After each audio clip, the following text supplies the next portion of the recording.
but I feared how you would react on it. So Nyamugamba, babe, you know what?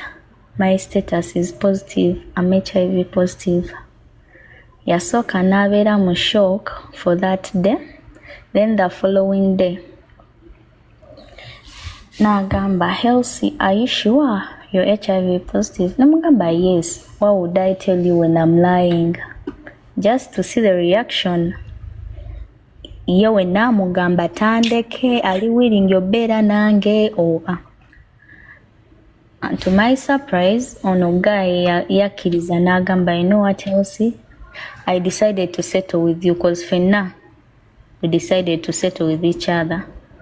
Naga Elsie, I decided to settle with you and I truly love you, so we shall handle everything.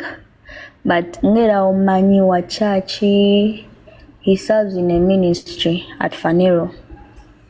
And he's like, Elsie, I do you believe in God you can heal? Then I'm like, yes, I believe I can heal. Then we prayed at the altar with him. He held my hand, we prayed. And not knowing that someone was recording. Because this thing was between me and him. So they recorded a video. And to our surprise, we found the video on TikTok.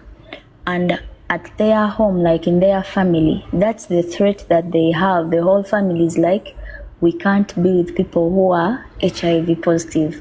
If their status is like that. What was the content? What was the content of the video? Yeah, us praying at the altar. Then the other one was like twaliwo bantu batono. So the other one natural get her out. Yet it wasn't real. Kati nze nganze wenkugambye, it was just it's a prank, something like that. So I had to accept everything to see. Elsie. Yes. Oli mukumbuzabuza in between prank and what is real. Ekisookera ddala olina akawuka, sikyo? No. Kati lwaki mwazanya prank ekiyayi wetu? What was the thought behind it? Kyekintu kye yali asinga okutya. Then kati nosalawo ko omuzannyeko prank bwetyo? Iye. What was the goal? Wali webaseeko naye before? Yes. Kati sekera naye yali akitegedde nti afunye siriimu? No, cause anti engeri gye mbagambe yali mu shock. Then n'agenda n'alowooza bingi, then n'agenda for the test. And twali tuzannyeko ko plain sex. N'agenda nga takayina. Elsie, I want to know why did you do what you did? Why did you prank him? What did you want to find out? I wanted to find out whether this guy really wanted to settle with me. No, his biggest fear. Yes.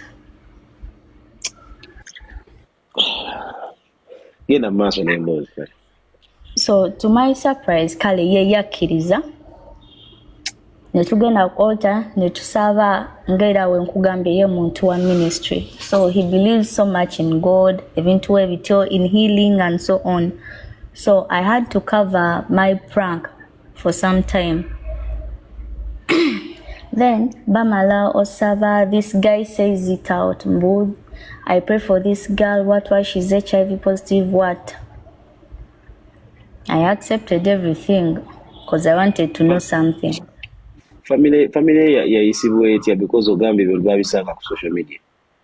Anti like kano ka clip ka video kati tata w'omuvubuka abakakwata ku abakutte essimu ye nga ka video kajja, like nga scrollinga mu TikTok nga ka video kajja, and at their home they know me. The dad also knows me.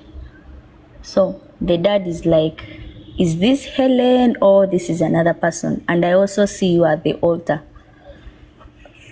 Already, ebyo byo bagendo bitegeera ngo already oli ye nakola ki namugamba dda kuba ko ebyo byaliko byamabegako, like it was in something January of this year. Healthy, or Helen, what we're gonna tukuyambe tutya? Because the more you speak, ngenda kubeera honest now, the more you speak, the more I get very, very, very annoyed, and I'm not supposed to get annoyed. I don't know, but the more you speak, the more I get annoyed. So njagala osooka otubuulire tukuyambe tutya, because me, I'm going to hand you over someone who is spiritual, and Brian, I think, will handle this. So what's your problem? Like, okay, the problem actually woke at, because I was close to it. Kati, daddy now overreacting and so on. Namgamba, we can't have this girl in our family. She's like this. Then the guy was like, no, dad, you know what? This was a prank. She was just testing me, but the real fact and the real truth, she's negative, because we tested over and over again, and it was negative. So, guy who Amugamba, it was a prank. How did he react? Yeah, he reacted badly, like for a week. I apologized, because nange namala nenzula that was not the prank I had to play on him. If I was to play a prank. How old is he, the guy? He's 23. Yes. Okay.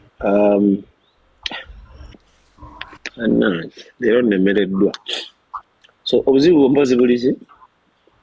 obuzibu bwange, this guy kuba taata we yakiremerako nnyo, then this guy ffenna tweyagala. The guy is not ready to leave me.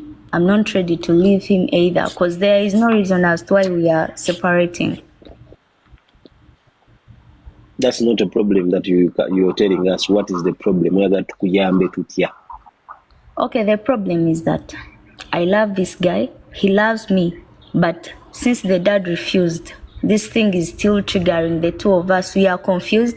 He's always like, you know what, Elsie, I can't keep on seeing you every time, doing what? But he finds himself calling me, texting me every day. The only difference is that we no longer call ourselves babe or tell each other how much we love each other. Mbo babe, I love you, good night, what?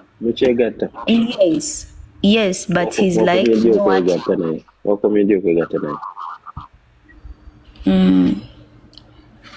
Something like 3 weeks back. How often had you been sleeping with him?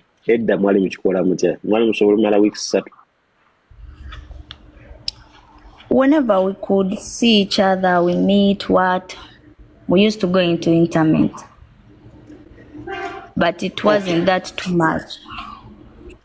Bana emunansonyiwa leero kano ngenda wanika emikono bwenti ngambe nti gunsinze nze sigenda kubaako na submission naye njagala Salongo ne mpozi ne mainly Brian omuntu wa church oyo atubuulire how we can help them mend what is probably lost right now.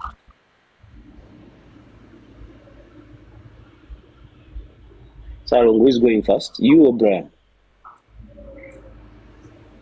Zesina wanosa bizibu sigana mala budde bwa Ekizibu kale ekiriwo, the parents don't want us to be together, but us tusigala tupulinga each other, like buli omu ayagala beera na munne. So ekisinga tukaluubiriza oba ekitukwatamu nti tusobola tutya ogenda maaso ng'ate bba abazadde tebakyagala, ate oli ayagala sanyusa abazadde, but he keeps on coming back to me. Like newe nkola ekintu nemba nga moving on nga giving up nga ngamba, you know what, I won't stay in a family where the parents will be like, no, we rejected her and so on. But newe nkola ekintu kyonna senga nkusanze mu lukuubo nandikuwadde amagezi gano amagezi sinze nga kuwadde siriiwo era temundikodinga siriiwo genda ozaale omwana ge magezi gena senga nkusanze mu lukuubo naye siriiwo era amagezi sinze nga kuwadde. So Salo manya Brian tuyambe okwasaganye omulwadde Helen. Brian katoloja ze senga family y'omulenzi gisaze mu lukuubo mutabani wawe mbadde mutwala ne mufunira omwana ne mubasiza olwo ne mugamba etuliddamu omulala kulwa abaana bwe tugenda kuzaalukuka mu kika ati munaye omulwadde waffe yono omulwadde waffe si oli kati ze mpadde omulwadde waffe ono esiiwo nsi sina kinayogedde nange jogeddeko bwogezi bano abaana b'ennaku zino beesiriwaza omanyi prank kati go kenyini weeyonera reputation kitegeeza ogenda kumuprankinga nti omwana siwwo omanyi abavubuka abasinga kye bakola nga babagambye nti balina siriimu sabakwetuka you spoil your own reputation oba tolina siriimu oba tolina you'll never be peaceful in that house in that home ne guy naye mulina mu byakisiru you're still young. I also don't understand what you mean by ministry and then having sex. That already shows how unserious you are as a generation. You're saying the guy is in ministry. You are you're Christian and you're having sex at that tender age. Kati so kam byonna you oyiwansana okumazi omala ebiseera byo by'omaaso. Move on somewhere else, otherwise this prank will always haunt you for the rest of your life. N'abalijja abala bagenda kwewala because you prank such serious things. Watyanga omuntu yagamba teyali prank byali baddala naye bwakozesa bu strip ne bulaga ebifu. So I think you just twagendera ddala for this processing of the sirika wayogedde dda ng'omuntu ng'okimanyi eri prank ate n'ogisigazaayo waki towamugambirawo in the first place. You're playing stupid things. By the generation n'abagambye abaana b'ennaku zino basiru. Abaana b'ennaku zino bakola ebintu eby'ekisiru ebitalina na makulu. You're wasting your precious time. You're 20. Sooka omalina okusoma vane mu bino ebya relationship. You're 20 okyasoma. Sooka osome ono omusajja muve nako. And I just realize how unserious you are because you cannot still prophesy or profess ministry work born again and then if you're kwegattagatta family eba yakugana danga bazadde bakyaliwo you will never be. Era zungira walala kati funayo abalala bokolerako prank zo kino kiyigiriza abaana ab'obuwala abalala prank ze muzannya. Nina omukazi gwe baadde bakubye okubula okumutta yakoze prank ya DNA. Okimanyi omwana wana siwo DNA omusajja kataamu okutuleka amagulu. Some people don't have the mental capacity to handle certain stupidity. Eri abasajja batalina bwongo obwo nti katika kangume ngende mu ddwaliro. There are those who hate themselves ne yeesula mu motoka kati omwana abandi abakufa over your prank abakwetu kuba ne yeesula mu motoka over your prank. Some people don't have the balls some of us have to know a problem is there ne tukisirikira. Oli baade bamukutuddeko okugulula prank ya DNA temwana si wuwo kakati gobo kyayina omuzannyo gwo gw'ekisiru genda mu muzannyo gwo omwana abandi muve nako ojja namuttisa wabwereere. But I pray for you to understand that wisdom should come upon you to know not to play in stupidity. Ate njagala sirimu omufunire ddala owulire kyekitegeeza mufune owulire kyekitegeeza okuba ne sirimu because you're playing in stupidity. Nyinze n'okunyiiga va wano ogenda. Right, a minute. Salong, a minute. I feel like this girl's problem is not really addressed to her satisfaction. Omanyi nina ekintu kye ngenda osomesaako eyo maaso emu n'amala session yammwe eri.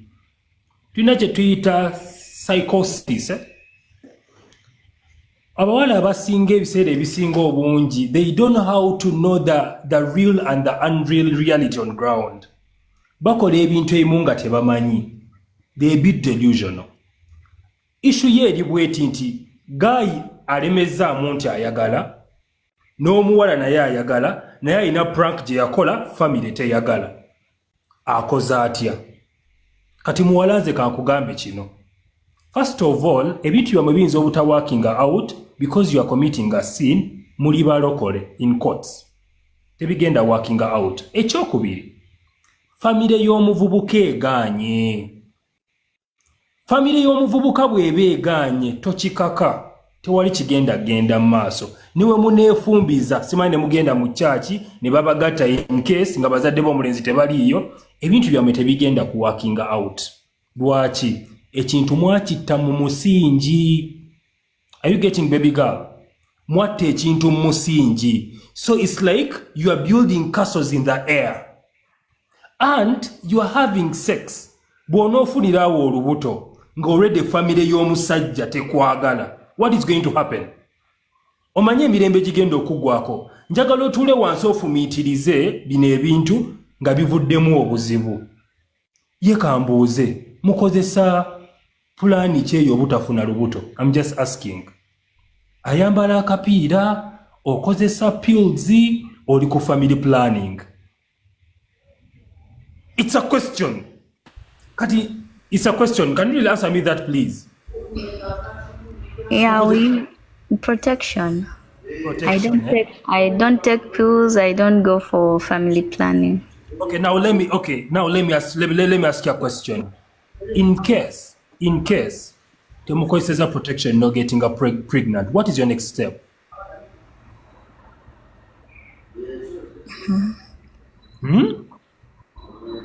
Olaba kati kyenkusaba muwala okyali muwala muto myaka 2, I don't want you to risk.